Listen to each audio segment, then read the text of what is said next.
Okay, so many people ask, what can I do about my spine if it's in pain right now? If you're in acute pain, and if it's an emergency, obviously you go to the emergency room if you have a really bad situation.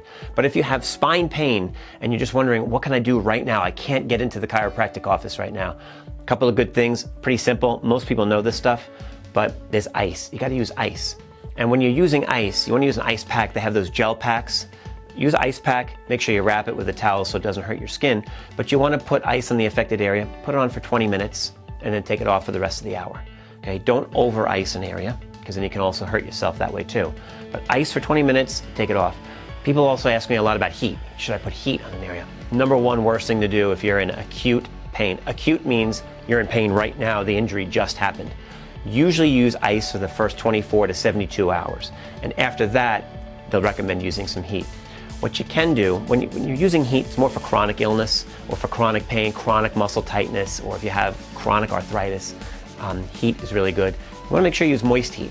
Moist heat, people wonder, like, what's moist heat? Moist heating pad, you can find those in Rite Aid or at CVS. They're made for a moist towel to go inside the heating pad so you don't get shocked. The other thing is, what you can do is you can do a combination of both. You can do ice and heat. So if you're going to do that, you would start with ice for 5 minutes, then do heat for 5 minutes, go back to ice, go back to heat, and then you want to end with ice, because ice is always going to take the inflammation down. Heat's going to add inflammation, but what you're doing by doing ice and heat is you're alternating constricting, expanding, constricting, expanding. What that does is it basically pumps inflammation out of an area that's injured. Okay, so ice and heat. You could also use essential oil of peppermint, and you can also wear a back support too. If it's a low back injury, make sure you get a back brace too. Then get into your chiropractor.